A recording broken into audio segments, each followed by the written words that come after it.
Umalis po si Kawhi Leonard sa Team USA for the Paris Olympics, at ibinahagi ni Klay Thompson ang kanyang true feelings sa pagsali sa tandem ni Luka Doncic at Kyrie Irving sa Mavericks.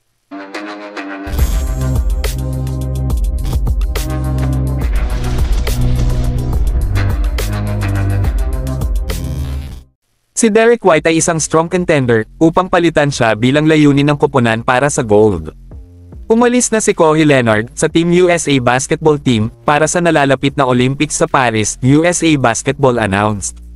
Si Leonard na naglaro lamang ng 68 laro noong 2024 season ng NBA dahil sa chronic knee soreness, ay naghahanda para sa Olympics ngunit sa huli, ay nagpa siya na unahin ang kanyang health at ang paparating na season ng NBA.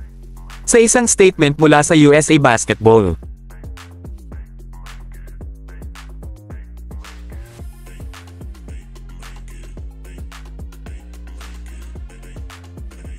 iniulat po ni Mark J. Spears na si Derek White ng Boston Celtics ay papalit po kay Leonard sa roster.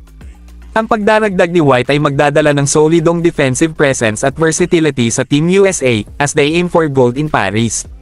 Ang desisyon na ito ay dumating after significant surprise na si Leonard ay unang sumang-ayon na sumali sa Team USA squad dahil sa injury history at kamakailang absences sa playoff.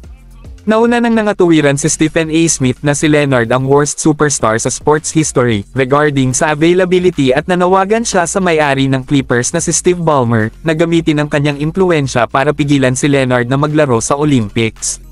May role man o wala ang impluwensya ni Ballmer, ang Clippers wish for Leonard to focus sa NBA season. Ang pag-withdraw ni Leonard ay underscores ang delicate balance ng mga atleta sa pagitan ng pag-representing sa kanilang bansa at ensuring ng kanilang long-term health at sustainability ng career.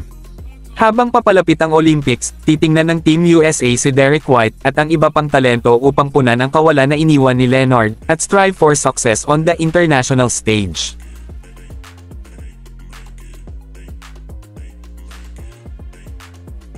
Ang Dallas Mavericks ay nagkaroon ng kanilang panimulang press conference upang ipakita sa mundo ang nakuhang si Klay Thompson kasama ang mga teammates na sina Naji Marshall at Quentin Grimes.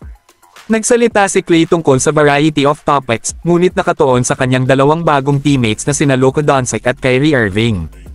Umawit siya ng mga papuri sa ability ni Doncic na revealing the pair na nag-text pagkatapos pumirma si Klay.